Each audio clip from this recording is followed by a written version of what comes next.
I mean, what a line. One says to the other, "No man sees my face and lives." It's just one of the most chilling and profound things Bob Dylan has ever written, right? It's like this conversation is happening inside a single person, but it's touching on some kind of divine, almost dangerous truth. So what on earth does it mean? Well, let's try and deconstruct it. All right, so today we are diving deep into one of Dylan's most enigmatic masterpieces. It's from his 1983 album, Infidels. The song, of course, is I, and it's basically built around this one central, absolutely fascinating mystery. You know, the song really makes you stop and ask, what does he mean by I and I? I mean, who are these two different voices, these two figures speaking inside just one narrator? That's the riddle we're going to try and get to the bottom of today. We're going to do it by breaking down the lyrics piece by piece. So, here's how we're going to tackle this. First, we'll look at the central conflict that he sets up right there in the chorus. Then, we'll get into this idea of the narrator's divided self. From there, we'll follow his search for a kind of unyielding truth, and then see how that gives him this detached outsider's perspective on the world. And finally, we'll put it all together to figure out what I and I really means. Okay, so first up, the central conflict. Let's dive right into the chorus, because really that's the foundation for the entire song. It's the philosophical anchor for everything that happens in the verses. So this chorus, it basically sets the rules for this internal world he's describing. It's a place that's beyond our usual ideas of morality, right? It neither honors nor forgives. And right in the middle of this space, you have this dialogue happening between two entities. And one of them makes this incredible claim of divine, untouchable power. It's a direct echo of God's words to Moses in the Old Testament.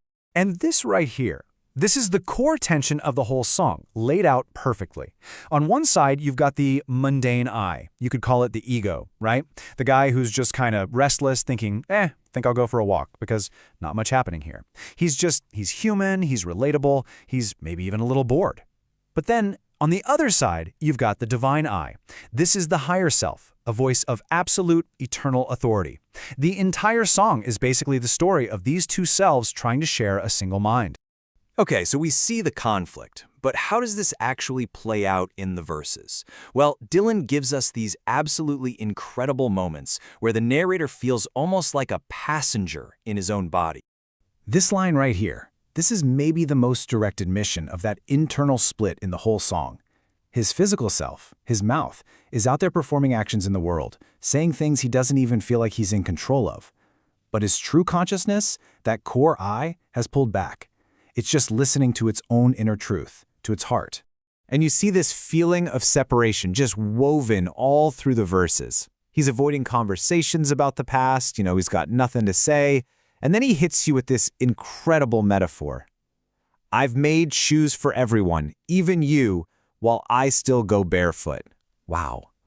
I mean, that just perfectly captures this idea that his actions out there in the world are totally disconnected from who he is on the inside. He's become the ultimate observer of his own life. But it's not just about him passively observing everything. The narrator is actually on a quest. He's actively searching for a deeper, more absolute kind of knowledge, a truth that exists completely outside of human feelings and sentiment. And he kind of lays out this journey for us, almost like it's a spiritual roadmap. You can see the steps. He took a path no one else was on. He learned how to divide the word of truth. He confronted the nature of justice itself, looking at right in its beautiful face. And what did he find at the end of that very long, very hard road? A stark, totally uncompromising principle. An eye for an eye. This is the truth he uncovers. It's not mercy. It's not forgiveness. And remember, the chorus already told us those things don't apply here. What he finds is perfect, balanced, almost impersonal retribution. And that's the crucial point, right? The divine I inside of him, it operates on this much higher and, frankly, much harsher plane of justice. So when you start to understand the world through that lens, through that kind of higher justice, it's no wonder the narrator seems so distant from the everyday world. He starts describing life like it's a series of scenes that he's just watching from afar. And just look at how he describes these scenes. He sees a sleeping woman, but he's not really seeing her in the present. He's seeing her in another lifetime. He sees two men on a train platform, and they become like these figures in a painting waiting for spring. He's not in life, he's interpreting it from this huge distance, almost like he's existing on a completely different timeline from everyone else. And then comes what might be the most profound, most shocking statement of detachment in the entire song. The world could come to an end tonight, but that's all right. She should still be there sleeping when I get back. Just think about that. The apocalypse could literally happen, and his main thought is about the quiet, unchanged little scene he hopes to return to. His internal world, that relationship he has with the other I, has become more real, more important to him than the actual fate of the external world. Okay, so let's try and tie all these threads together. We've got the mundane self and the divine self, the observer and the actor, the mortal man and this eternal guiding principle. So what does it all really mean? I think the song isn't about trying to resolve this conflict. It's actually about accepting it. I and I becomes Dylan's term for this permanent, internal duality that we all have. It's this recognition that every single one of us contains both the ego, the part that worries about making small talk, and also that silent, higher self that's connected to something timeless, something absolute. And you know, this makes sense when you think about where the song came from.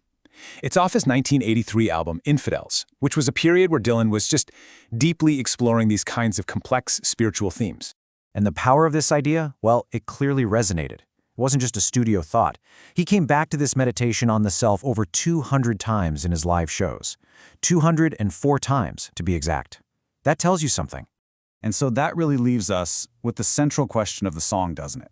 Is this internal division between I and I a conflict that we're supposed to resolve, a problem we should try and fix by integrating our two selves into one? Or is the highest form of wisdom simply acknowledging that these two I's will always coexist, one of them speaking with our mouth, while the other just listens, only to the heart?